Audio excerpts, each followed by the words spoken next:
While I was working, my mom and sister stole my $19,700 furniture and replaced it with moldy junk. Said, "You don't need this fancy stuff. Ashley deserves them. More than you do." I made one call and watched their world crumble. Please support this channel by visiting our store. Link in the description box. Well, let's go. My name is Thessaly, 33 years old, and I ran my own interior design company. I also had a blog about interior decor that was doing pretty well. My life looked good from the outside, but my family situation was complicated. Let me tell you about my family. There was my mother, Maribel, my father, Cedric, and my younger sister, Sable. Sable was 3 years younger than me, 30 years old, and she had 2 sons, Caden and Marek. She'd never been married. No husband in the picture at all. She lived in a small house that our grandmother left her when she passed away. Growing up, I was always the invisible daughter. My parents loved Sable more, and they never tried to hide it. When I was 16 and Sable was 13, I saved up money from my part-time job to buy myself a nice dress for the school dance. My mother saw it and said Sable needed a dress for her own dance more than I did. She took my dress and gave it to Sable. When I protested, Dad told me to stop being selfish. When I graduated high school and wanted to go to college, my parents told me I'd have to pay for it myself. They said it would build character, so I worked 2 jobs while going to school full-time. Meanwhile, Sable got a car for her 18th birthday. I was still taking the bus. After college, I got a job at a design firm and started building my career.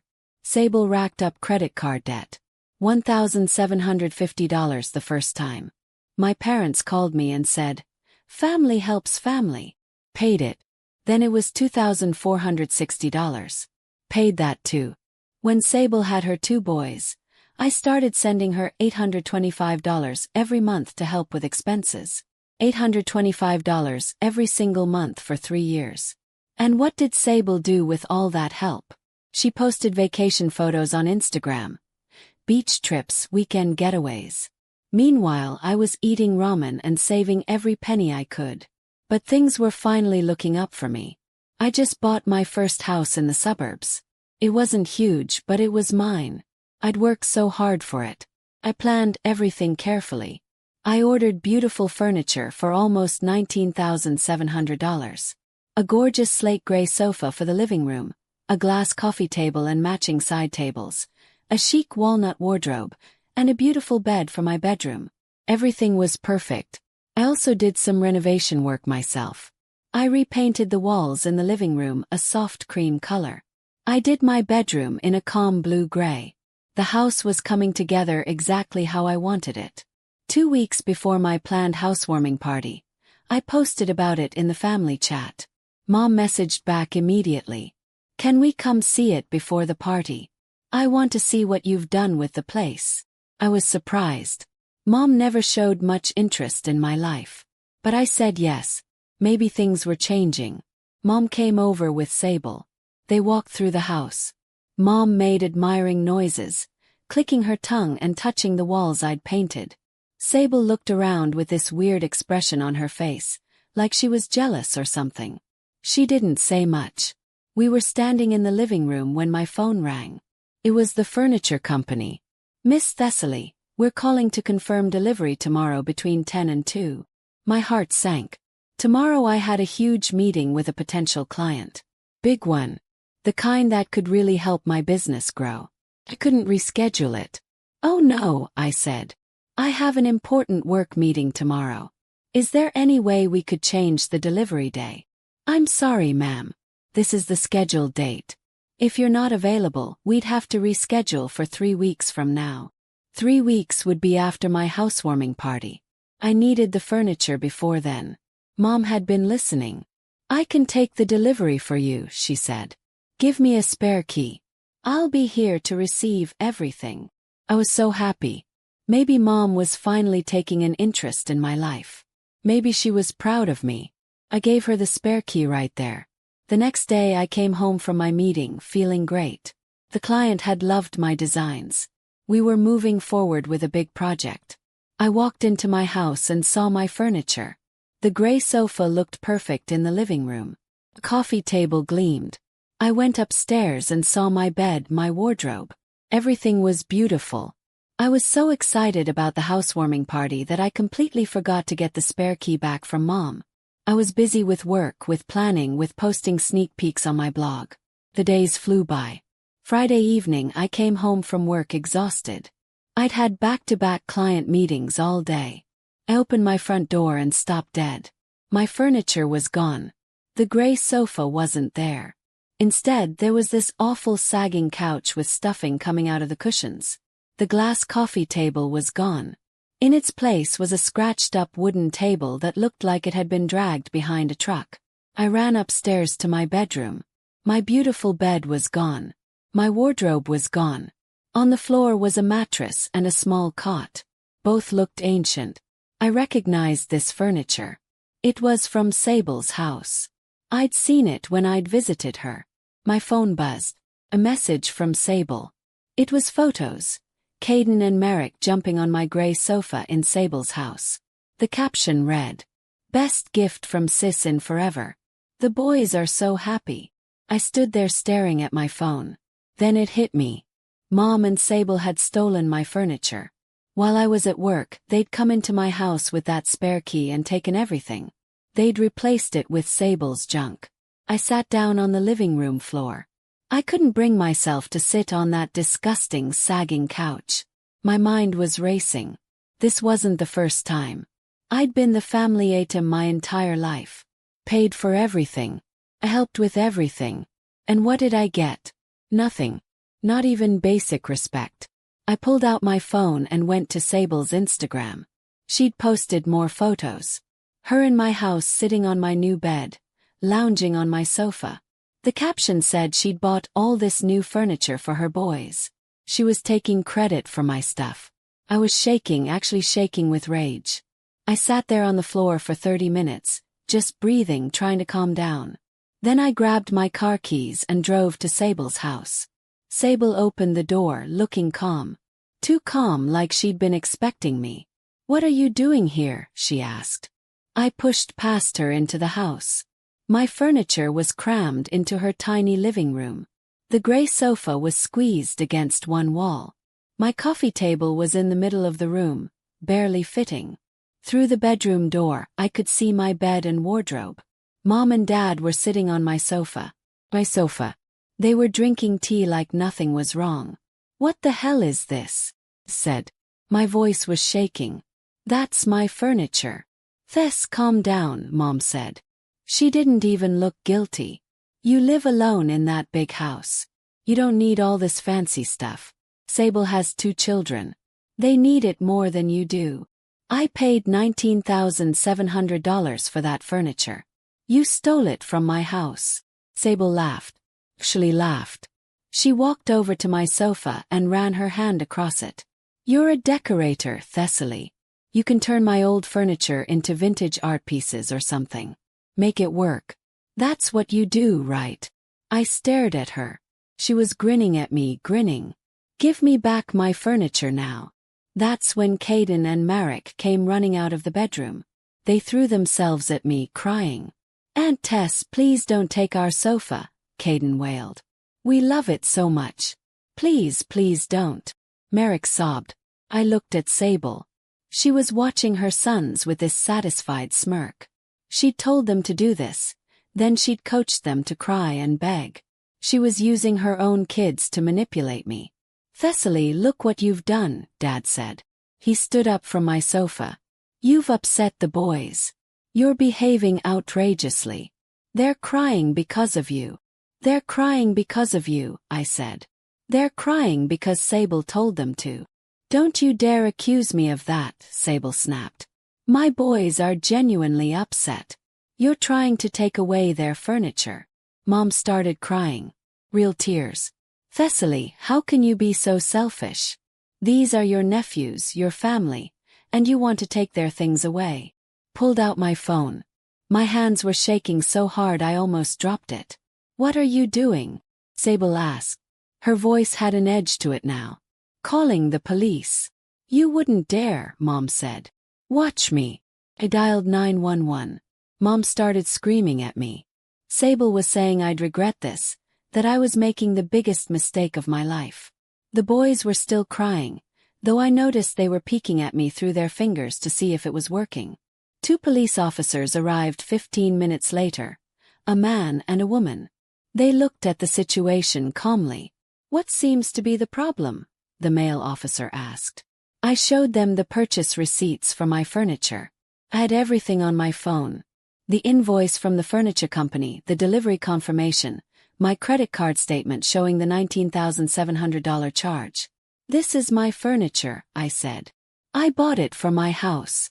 My mother had a spare key to receive the delivery. She and my sister took it and brought it here without my permission." The female officer looked at my parents and Sable. "Is this true?" "It's a family matter," Mom said. "Thessaly doesn't need all this furniture. We were helping Sable." "Did Miss Thessaly give you permission to take the furniture?" the officer asked. "Silence. That's theft," the officer said. "Miss Thessaly, you have 2 options. You can file charges or they can return the furniture immediately." "I want it returned," I said. "You'll need to hire movers," the male officer said to Sable. "We'll supervise to make sure everything is returned to Miss Thessaly's property." "This is insane," Mom screamed. "Thessaly, you're not my daughter anymore. Do you hear me? You're dead to me." Sable was on her phone calling a moving company. Her hands were shaking. Dad was sitting on my sofa with his head in his hands. The movers came an hour later. I watched as they loaded my furniture onto the truck. The sofa, the coffee table, the side tables, the bed, the wardrobe, everything. Mom kept screaming that I was destroying the family. Sable stood in her doorway with her arms crossed, glaring at me with pure hatred. Dad wouldn't look at me at all. I followed the moving truck back to my house. The movers brought everything inside and set it up. When they left, I walked around examining my furniture carefully. There were chocolate stains on the gray sofa, deep scratches on the coffee table that hadn't been there before. My beautiful wardrobe had a dent in one corner. Felt sick. 2 days from now, I had an important photo shoot scheduled. A business partnership with Luxe Shade Interiors, a company that made expensive blinds. We were doing this shoot at my house. They were going to feature my interior design with their products. I called an emergency cleaning service. They came out that night and worked on the sofa for 3 hours.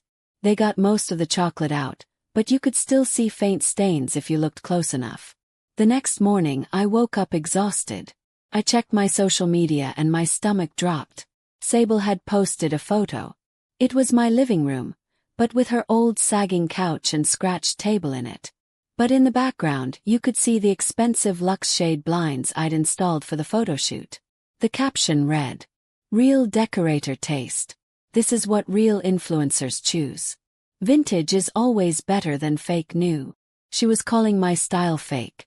She was mocking me. And she was doing it with a photo she'd taken when she and Mom stole my furniture and replaced it with her junk.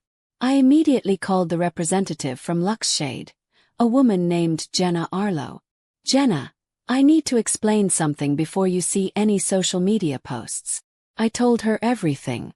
The theft, the furniture swap, Sable's sabotage post. There was a long silence. Then Jenna said, "Thessaly, we've worked with you for 6 months. We know your style. We know your professionalism. Some bitter family member posting garbage on social media doesn't change that. The photo shoot is still on." I almost cried with relief. The photo shoot happened 2 days later. It was perfect. My furniture was back where it belonged. The Luxe Shade blinds looked amazing. The photographer got beautiful shots of everything. I posted the photos on my blog that evening. Within an hour, I had hundreds of comments. People loved it. They said it was elegant, sophisticated, exactly what they wanted in their own homes. My blog followers went up by 3,000 that week. After the photo shoot success, I sat down at my kitchen table with my laptop and a notepad. It was time to do some math. I opened my bank statements going back 3 years. Every transaction involving my family, every payment I'd made to help them out. I wrote it all down. Monthly support for Sable's children, $825 every month for 36 months. That was $29,700. Sable's credit card debts. The first time was $1,750. The second time was $2,460. But there had been more.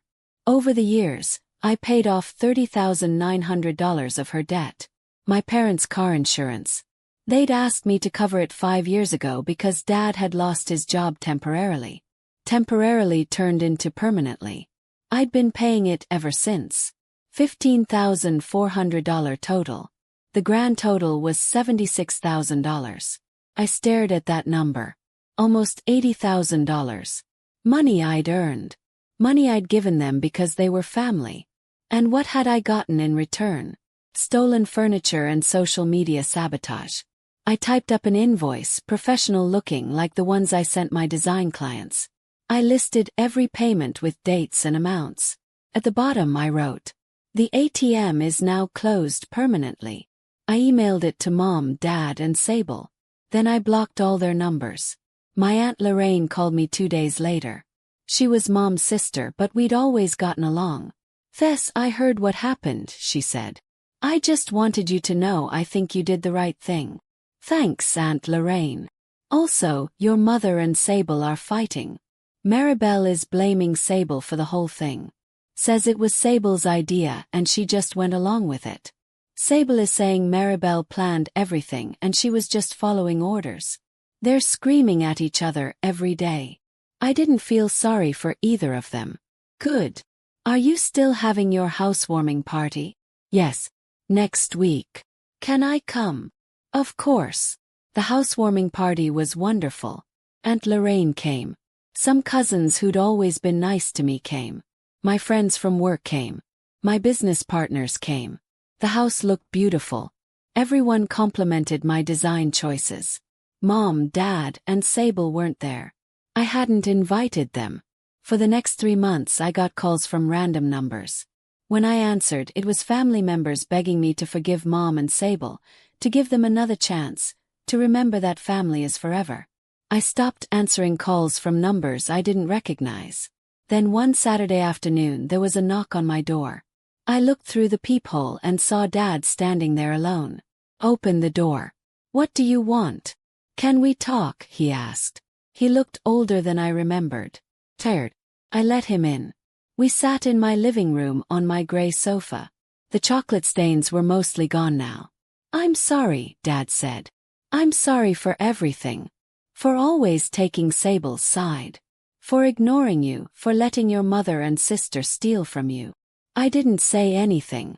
"I've been thinking about your whole life," he continued. "How we treated you. Making you pay for your own college while we bought Sable a car. Expecting you to send money to help Sable while she posted vacation photos. Taking your furniture and acting like you were wrong to be upset. You deserved better. You deserved parents who were proud of you. Why are you here now?" "Yes. Because I want to try again. I want to be a real father to you if you'll let me." "What about Mom and Sable?" "They're on their own. I told Maribel I'm not supporting her behavior anymore. I moved into the spare bedroom. We barely speak now. And Sable is struggling without your money. She's working 2 jobs. She's having a hard time." "Good." Dad looked at me. "I don't blame you for feeling that way. I'm not asking you to forgive them. I'm just asking if you'll give me a chance." Thought about it. Dad had always been the quieter parent. He'd gone along with Mom, but he'd never been cruel to me on his own. He'd just been weak. "You can visit," I said. "But just you, not Mom, not Sable. And if you ever pull something like this again, you're done permanently." "That's fair," he said. Dad started visiting every other week. Sometimes alone, sometimes he brought Caden and Marek. The boys were shy around me at first, but they warmed up. I realized they'd been coached by Sable that day. They were actually sweet kids when she wasn't manipulating them. Dad told me Sable had gotten a second job at a retail store. She was focused on the children now, trying to make ends meet. Without my $825 a month, she was barely scraping by. She was working hard to pay off her credit card debts herself this time. "Is she still posting vacation photos?" "Yes." No, she can't afford vacations anymore. 6 months after the furniture incident, my career took off. I signed a huge contract to redesign a house for a famous TV presenter from a local channel. The job paid incredibly well and led to more high-profile clients. I used the money to remodel my own house. New kitchen cabinets, updated bathroom, a gorgeous home office, everything I dreamed of. I also signed lucrative contracts with several decor brands. They wanted to feature my designs in their marketing. My blog followers grew to over 50,000. The photo shoot with Luxe Shade Interiors made it into Better Homes and Gardens magazine, a full 6-page spread. After that, Luxe Shade offered me a long-term business partnership. I designed spaces featuring their products, and they'd pay me a percentage of sales from customers who mentioned my blog. I also started dating. His name was Jalen, an architect I'd met through work. He was respectful, kind, and understood boundaries. When I told him about my family situation, he didn't pressure me to forgive them. He just supported my decisions. I still saw Dad regularly. He was proud of my success. He brought the boys over sometimes and they played in my backyard, but I never reached out to Mom or Sable. My life was better without them in it. A year after the furniture incident, my life looked completely different. Better, happier, more peaceful. My house had become exactly what I'd always wanted it to be. The remodel was finished, and it was stunning. Every room reflected my style. Clean lines, calm colors, beautiful furniture that nobody had stolen or damaged. I'd even added a sunroom off the back where I could sketch design ideas while looking out at my garden. My business was thriving. The contract with the TV presenter had opened doors I'd never imagined. I was getting calls from people all over the state wanting me to design their homes. My rates had tripled and I was still booked solid for the next 6 months. The partnership with Luxe Shade was going strong. We'd done 3 more magazine features together. Each one brought in more clients and more followers to my blog. I was making more money than I'd ever thought possible. Jalen and I had been together for 8 months now. He'd moved some of his things into my house, though he still kept his apartment. We were taking it slow. He respected that I needed time and space after everything with my family. He never pushed, never demanded. He just supported me. Dad came over for dinner once a week now. Sometimes Jalen would cook and the 3 of us would eat together. Dad and Jalen got along well. They talked about architecture and design and sports, normal stuff, easy stuff. Dad brought Caden and Merrick over every other weekend. The boys were 9 and 7 now. They were doing okay.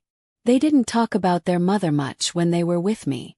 Dad said Sable was still working 2 jobs. Still struggling. Still living in that small house grandmother had left her. She asks about you sometimes, Dad told me one evening. We were sitting on my deck drinking coffee. Jalen was inside watching a game on TV. I don't care, I said. I know. I just thought you should know she's aware of how badly she messed up. She's aware she got caught. That's different. Dad nodded slowly. You're probably right. I didn't ask about Mom. Dad didn't volunteer information about her. That was fine with me. As far as I was concerned, Maribel didn't exist anymore. My Aunt Lorraine came by regularly too. She'd always been the good one in Mom's family, the reasonable one. She told me other relatives had started reaching out to her, asking about me, asking if I was okay. Some of them had figured out that Mom and Sable had been in the wrong. Your cousin Janessa wants to reconnect, Aunt Lorraine said one day. She said she's sorry she believed your mother's version of events. Maybe, I said. I'll think about it. I was selective now about who I let into my life. I'd learned that lesson the hard way. Blood didn't mean automatic access. People had to earn their place. My blog had grown to over 102,000 followers. Brands were reaching out to me for partnerships. I'd hired an assistant to help manage all the requests. My little side project had turned into a significant income stream. The Better Homes and Gardens spread had led to an offer to write a book about accessible interior design tips for regular people on regular budgets. I'd signed the contract last month. The advance was generous, and the publisher was excited about the project. Jalen proposed to me on a Sunday morning in my sunroom.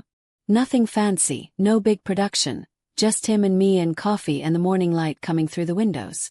Said yes. We planned a small wedding, just close friends and the family members who'd stood by me. Dad would walk me down the aisle. Aunt Lorraine would be there. My cousins who'd supported me, my business partners, my real friends.